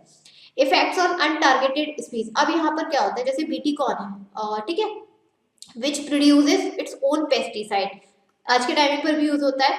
इसका एडवर्स इफेक्ट होता है बटरफ्लाई की पॉपुलेशन पर। अब क्या हुआ, जैसे कॉर्न हो गया, कॉटन हो गया, इन पर कौन जाती है, बटरफ्लाई जाती है, बटरफ्लाई जाती है।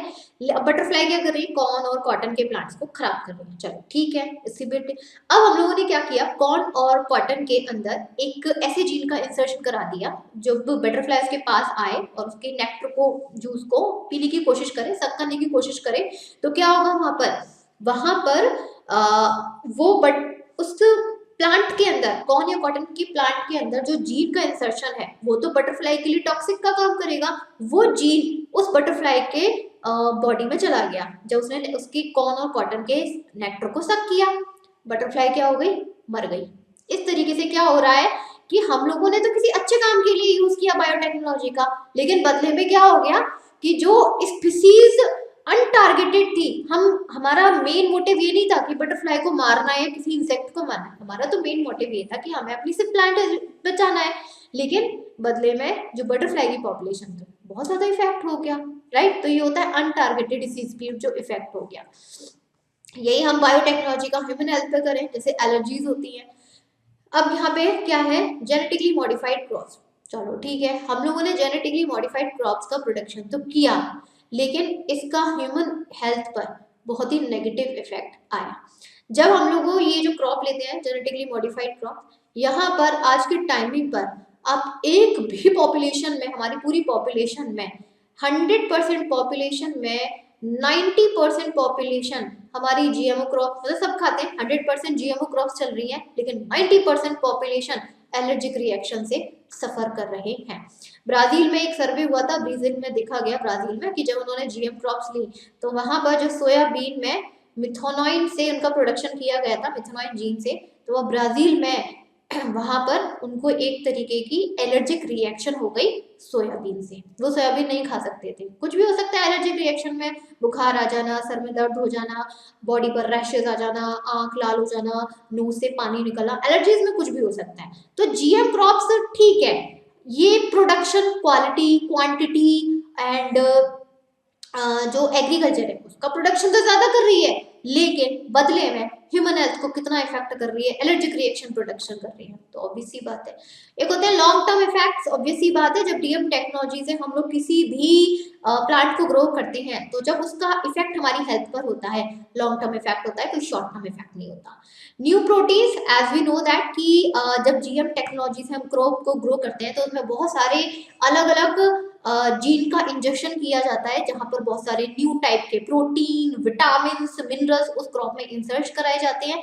तो हमारी बॉडी में भी वो नए तरीके के प्रोटीन जा रहे हैं और हमारी बॉडी उन सारे प्रोटीन और विटामिन से अनअवेयर है, पता ही नहीं भैया जो कौन से नए तरीके के आ गए, हमारी बॉडी में तो पुराने एक्सेप्ट नहीं कर पाती, तो फिर कुछ भी डिसीज एंड एवरीथिंग हो सकती है।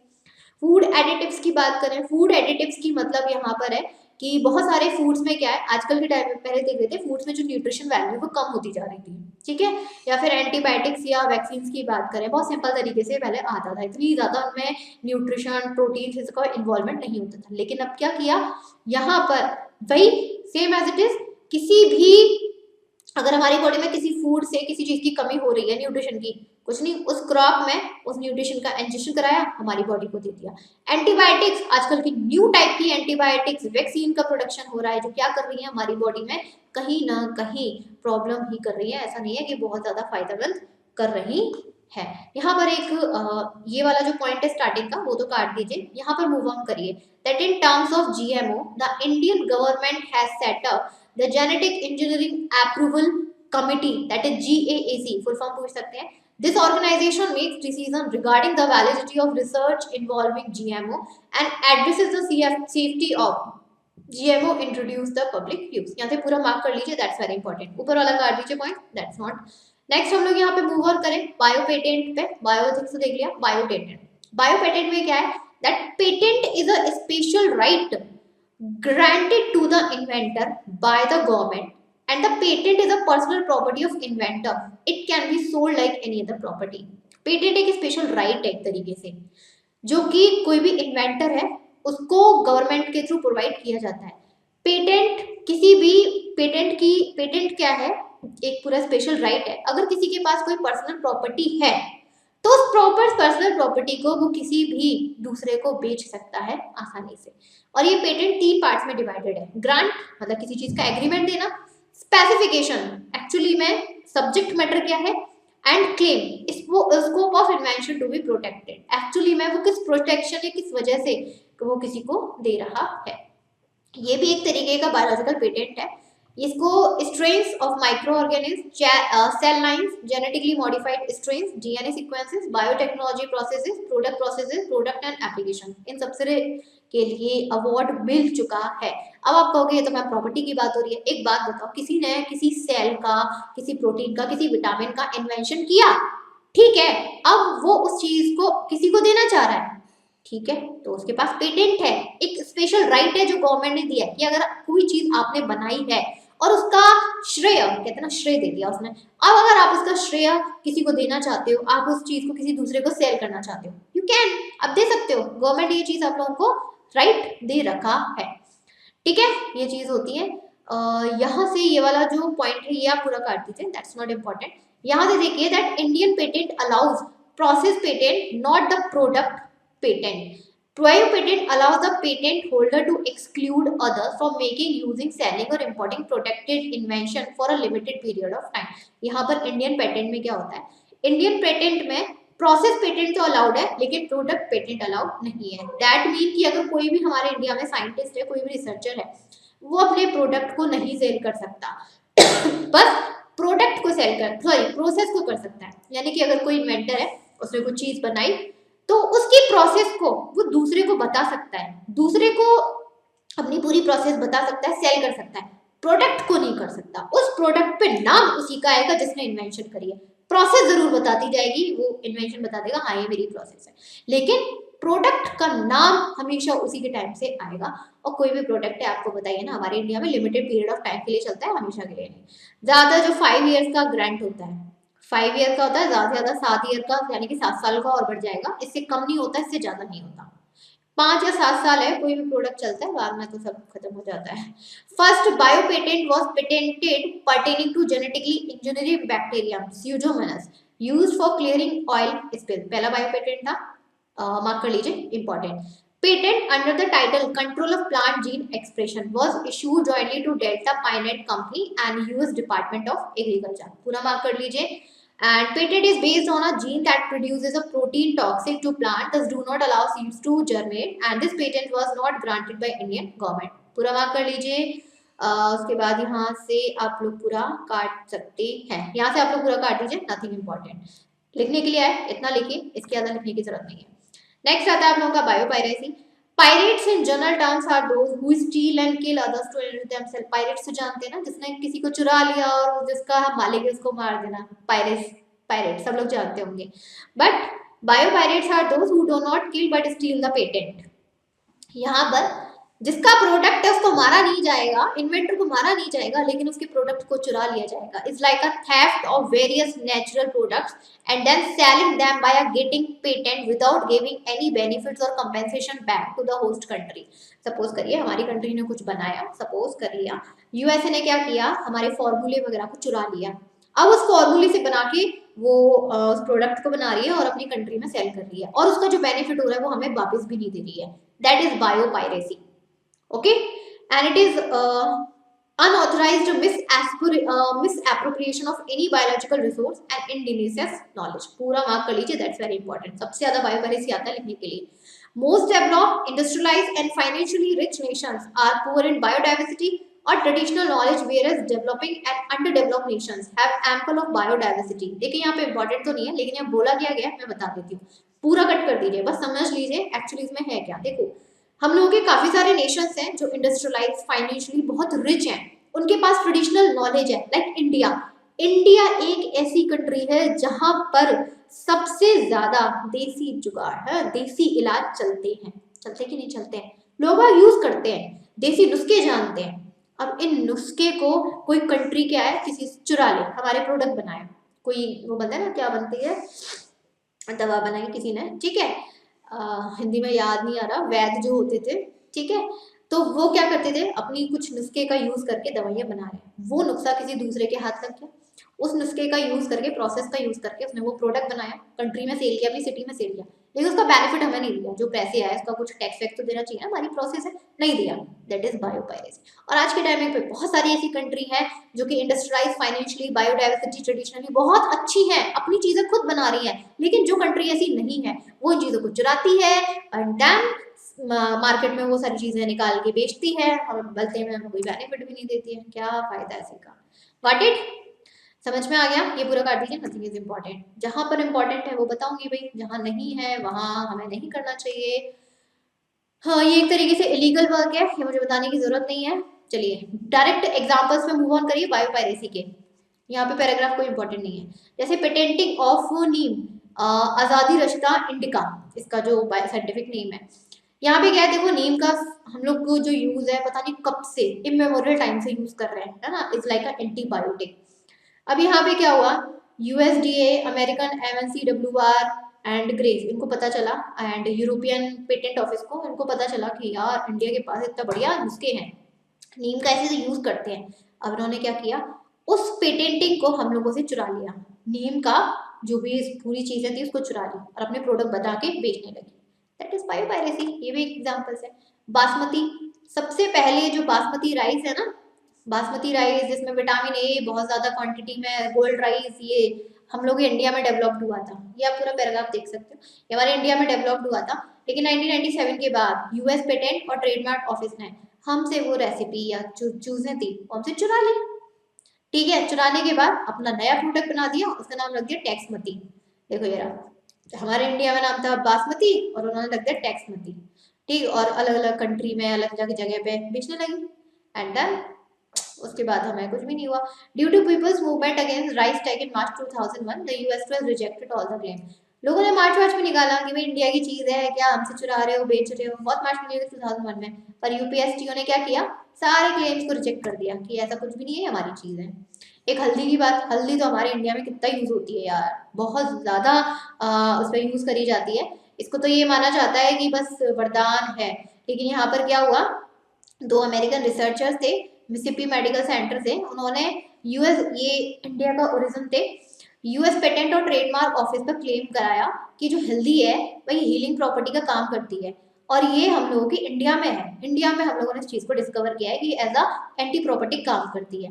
लेकिन 1995 में ये पेटेंट हुआ था कि कुछ सालों से यहाँ पे, यानी कि हम लोग कुछ सालों से एज अ आयुर्वेदा हम लोग इसको यूज कर रहे हैं, बट लोगों ने क्या किया, जो council of scientific industrial research apply to the US patent office for examination, re examination. अब उन्होंने क्या हुआ कि यूएस ने इस चीज को चुरा लिया, अब सीएसआर आएगी, कमेटी बिठाएगी, काउंसिल बिठाएगी, उन्होंने कहा कि चलो ठीक है, दो लोग इंडिया के और यूएस के, उन्होंने कहा यहाँ पर कि आप लोग का एग्जाम लेते हैं। एग्जाम में क्या हुआ यहाँ पर कि उन्होंने कहा कि आपकी हल्दी को किस तरीके से यूज करोगे एज अ एंटीबायोटिक, चलो यूज करो, दोनों करो। इंडिया ने बहुत अच्छी तरीके से किया, यूएस नहीं कर पाई क्योंकि उसे प्रोसेस नहीं पता थी भाई। तो यहाँ पे बाद में यूएस ने अपनी मिस्टेक को रियलाइज किया और उसके पेटेंट को कैंसिल कर दिया गया। तो अभी क्या है, यहाँ पर दो इंडियन साइंटिस्ट हैं, shouted from rooftop about how we are using our traditional knowledge to marauding foreign companies who have started poaching our ancient healing technique. वहाँ पे दो साइंटिस्ट थे और रूफटॉप पे खड़े होकर चलते हैं कि इंडियन साइंटिस्ट किस तरीके से हम लोगों की, जो इंडिया ने इतनी मेहनत करके सारी चीजें पाई, किस तरीके से लोग उसे चुरा रहे हैं और इस तरीके से एज अ कंपनी बेच रहे हैं। तब से बहुत सारी चीजें सुधर गई हैं, ये भी है। इसलिए that we need to launch genetic literacy movement in Indian school and colleges for better understanding of opportunities and risk related to biotechnology and also to promote the safe and meaningful use of technology like modern sciences. ये ज्यादा important तो क्या है नहीं है, समझ में आ गया होगा कि इसमें बोला क्या गया है। Cut it. इसी के साथ आप लोगों का इस चैप्टर का रिवीजन होता है फिनिश। बायोटेक्नोलॉजी भी आप लोगों का फिनिश हो गया, 12 चैप्टर। आप लोग के 3 चैप्टर बचे हुए हैं, 13, 14 एंड 15 चैप्टर। ट्राई करते हैं जल्दी आप लोगों के यहाँ पर फिनिश हो जाए। इतना फिनिश किया है तो ये भी आप लोगों के जल्दी फिनिश हो जाएंगे। ओके स्टूडेंट्स, बाकी का अपना भी रिविजन करते रहिए। मिड सेक्शन में जो भी आप लोगों के क्वेश्चंस हैं उनको सॉल्व कीजिए, एक्सरसाइज पूरी अच्छी तरीके से करके चाहिए, it will help you in examination with lots. Okay student, चलिए मिलेंगे आप लोगों को नेक्स्ट 13 चैप्टर के साथ, जल्दी इसका रिवीजन भी फिनिश करेंगे। तब तक के लिए थैंक यू, अपना रिवीजन करते रहिए, साथ के साथ thank you, bye bye and take care of you.